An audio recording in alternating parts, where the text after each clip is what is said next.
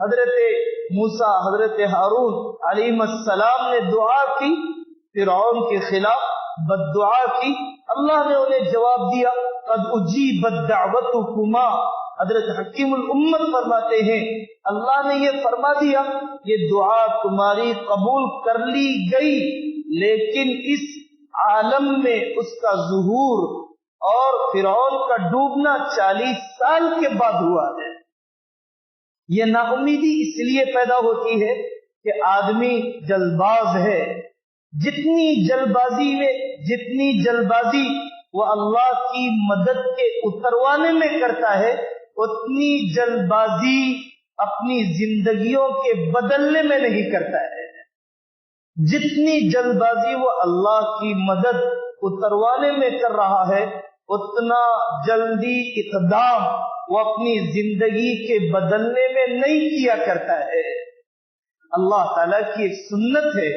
اللہ تعالیٰ کی ایک قدرت ہے۔ اللہ تعالیٰ کی قدرت تو جب چاہے جو چاہے جس کے ساتھ چاہے کر دے، لیکن سنت اور ایک خاص نظام ہے اللہ تعالیٰ کا اس کائنات میں، اور ان کے پاس ایک طے شدہ مہلت ہے۔ اللہ تعالیٰ نے فرمایا انما نملی لہم لیزدادوا اثما، ہم تو ان کافروں کا بڑھنا اور اس فرعون کا دندنانا، اس کے خدائی کے دعوے اور اس کے ظلم پر مہلت دینا اس لیے ہے ان کے کفر کی شناعت میں اضافہ ہو، ان کی تباہیوں میں اضافہ ہو، ان کی شامت اعمال، ان کی اور لمبی ہلاکت خیزیوں کا فیصلہ کر دے، اور ان کا کفر اور شرک پر دنیا میں جانا، دنیا میں جینا اور دنیا سے جانا خود ان کے لیے عذاب بن چکا ہے۔ کیا آپ نہیں دیکھتے آسمانی آفتیں کیسے ان کے ملکوں کو تباہ کر رہی ہیں؟ کیا آپ نہیں دیکھتے ان کی نسل کشی اور ان کی خاندانی منصوبہ بندی اور ان کی فیملی پلاننگ ان کی نسلوں کو کیسے سکیڑتے جا رہی ہے، صفحہ ہستی سے مٹاتی جا رہی ہے؟ کیا آپ ان کے نوجوانوں کی بہرا روی سے واقف نہیں ہے؟ کیا آپ ان کفر اور شرک کے ساتھ اللہ تعالیٰ سے بغاوت کرنے والی قوموں کے ملک کے اندر موت کی دکانوں کی کثرت، اپنے مذہب پر بے اعتمادی، پاگل خانوں کی تعداد اور نہ جانے کون کون سے بے حیائی کے واقعات جس کا ایک شریف انسان تصور نہیں کر سکتا ہے، ان کا کفر اور ان کا شرک انہیں دنیا کے اندر بھی اتنا نقصان پہنچا رہا ہے۔ روحوں کی بے نوری اور دلوں کی بے چینی یہ وہ عذاب ہے کہ جو کفر اور شرک میں مبتلا قومیں ہمیشہ بھگتتی رہتی ہے۔ مسلمان قوم اللہ تعالیٰ نے ایک اسے زندہ قوم بنایا ہے، اور سارے دنیا کے کفار اور مشرکین الکفر ملت واحدہ ولن ترضى عنك اليهود ولا النصارى حتى تتبع ملتهم، وہ تو چاہتے ہیں کہ تم اپنی تہذیب، اپنے تشخص کو چھوڑ کر ان کی تہذیب اور تشخص میں ضم ہو جائے۔ وہ جب تک تم سے راضی نہیں ہوں گے اس کے باوجود بھی یہ قوم، ان کے ملک تباہ کر دیے جائے، ان کے نہ جانے کون کون سے خاندان کا ستیہ ناش کر دیا جائے، کتنے سالوں تک جنگ مسلط کر دی جائے، اور نہ جانے کون کون سے بم ان کے افراد پر برسائے جائیں، اور کون کون سی جیلیں ان کے جوانوں سے بھر دی جائے۔ اگر کوئی دوسرے مذہب کے ماننے والے، اگر کوئی دوسری قوم کے ماننے والے ہوتے تو نہ جانے کبھی کے اپنے ضمیر کو بیچ دیا ہوتا، کبھی کے اپنے افکار و نظریات پر سودا کر لیا ہوتا۔ لیکن آپ ساری دنیا کے اندر دیکھ رہے ہیں مدارس کی تعداد کا بڑھنا، عمرے اور حج پر جانے والوں کی تعداد کا بڑھنا، اسلام کے قبول کرنے والوں کی تعداد کا بڑھنا، ان اکیڈمیوں اور ان تنظیموں کی تعداد کا بڑھنا کہ جو تنظیم اور اکیڈمی مسلمانوں کے فقہی مسائل، مسلمانوں کے سماجی مسائل، مسلمانوں کے قانونی مسائل کے حل کرنے پر اپنی صلاحیتوں کو لگا رہی ہے۔ علماء کرام کی تعداد، کتابوں کا تصنیف کیا جانا، اسلامی معاشی نظام کا فروغ پانا، اس کے مقابلے میں سرمایہ دارانہ نظام اور کیپٹلزم کی تباہی، غربت کا اضافہ ان ملکوں میں کہ جو اسلام دشمنی پر تل چکے ہیں، وہ ملک کیسے غربت اور کیسے مہنگائی اور کیسے خاندانی نظام کے بکھراؤ اور کیسے پھر وہ مائکرو فیملی سسٹم سے گرینڈ فیملی سسٹم کی طرف واپس آنا چاہتے ہیں، لیکن انہوں نے فطرت اور اسلامیت اور انسانیت سے اتنی بغاوت کر لی ہے کہ اب واپس آنا ان کے لیے دشوار ہو چکا ہے۔ تو یہ ساری باتیں وہ نہیں ہے کہ جس کی وجہ سے آپ نا امید ہو جائیں۔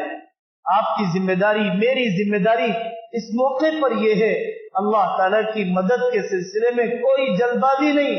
ہم اللہ کے نبی دعا کر رہے ہیں، متی نصر اللہ وزلزلوا، جھنجھوڑ دیا گیا انفرادی حالات۔ آقا صلی اللہ علیہ وسلم نے فرمایا کہ لوہے کی کنگھیوں سے چمڑیاں ادھیڑ دی گئی اور پھر زمین میں دفن کر کے پتھر سے مار دیا گیا۔ ایسے موقع پر انبیاء علیہ السلام نے کہا اللہ تعالیٰ کی مدد قریب ہے۔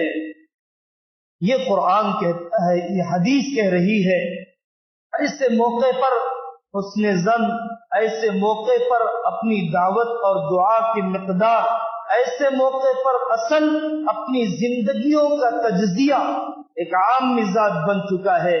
اپنی تنظیموں کو گالیاں دینا، اپنے بڑوں پر الزام لگانا، اپنی جمعیتوں پر بہتان تراشنا اور واٹس ایپوں پر، سوشل میڈیا پر اپنے بڑوں اور اداروں کے سلسلے میں ہر قسم کی بدگمانی اور ہر قسم کی افواہ کو قبول کر لینا، یہ ہمارا مزاج بن چکا ہے کہ ایسے زمانے میں علماء کی طرف انگلیاں اٹھانا یہ آپ کے لیے کافی نہیں ہے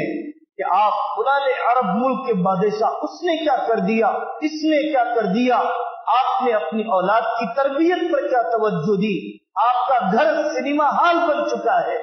آپ اس کو گالی دیتے ہیں، اس کو پتہ نہیں کیا کیا لقب سے نوازتے ہیں، جو لو جہاد اور کیا کیا ساری شرانگیزیاں کر رہا ہے، لیکن آپ اپنی بیٹی کی تنہائیاں ٹٹولنے کے لیے کبھی آپ نے سوچا کہ آپ نے اپنی بیٹے کی جوانی کی حفاظت کے لیے کبھی منصوبہ بندی کی؟ کیا ہم میں سے کتنے ہیں جنہوں نے یہ قدم اٹھایا کہ مخلوط تعلیم ختم ہونا چاہیے؟ اسی نے میری بیٹی کو ارتداد کی طرف اور اسی نے میرے بیٹے کے دل سے اسلام اور کفر کے امتیاز کو ختم کر دیا، اسلام کی عظمت اور کفر کی نفرت کو اس کے دل سے نکال دیا۔ میں اور آپ، میرے اور آپ کے قوم کے نوجوان کتنے ہیں جنہیں یہ دیکھ کر تو بڑا غصہ ہے کہ میری بہن اور میری فلانے محلے کی لڑکی غیر مسلم کے ساتھ کیسے جا رہی ہے۔ اگر تم واقعی اتنے زندہ ضمیر ہو اور واقعی تمہارے دل کے کسی کونے میں غیرت کا کوئی ذرہ باقی ہے، ایک سانچک کو چھوڑ کے بتاؤ، ایک مانجے کو چھوڑ کے بتاؤ، ایک رسم کو چھوڑ کے بتاؤ۔ بازاری عورت سے نکاح کرتے ہو تو جسم کے کپڑوں پر نکاح کرنے کے لیے تیار، اور ایک پاک دامن سے نکاح کرتے ہو تو جوڑے کے رقم کی بھیک مانگی جاتی ہے، اور وہاں پر بڑے بڑے فنکشن ہالوں اور اس کے کھانوں کی مہذب بھیک مانگی جاتی ہے۔ ہم کیسے اعتماد کریں کہ آپ اپنے مذہب سے وابستگی کے سلسلے میں اور وابستگی کے اظہار کے سلسلے میں سچے ہیں؟ ہم اس کے اوپر کیسے اعتماد کریں؟ آپ ایک مکتب کی ذمہ داری اٹھانے کے لیے تیار نہیں، آپ ایک مدرسے کو آباد کرنے کے لیے تیار نہیں، آپ ایک دارالقضا قائم کرنے کے لیے تیار نہیں۔ مجھے بتلائیں، آپ کی کتنی ماؤں نے، آپ کی کتنی بہنوں نے دوری کیس سے توبہ کی؟ کتنوں نے غیروں کی چوکھٹ پر جانے سے اپنے قدم کو پیچھے کیے؟ یہ برقع پوش خواتین کی قطار جو ان عدالتوں اور وکیلوں کی چوکھٹ پر لگی ہے، کتنوں نے ان میں سے توبہ کی کہ جو کچھ قانون ہم پر مسلط کیا جا رہا ہے وہ ہماری بدعملی کے نتیجے میں ہے، شریعت فراموشی کے نتیجے میں ہے،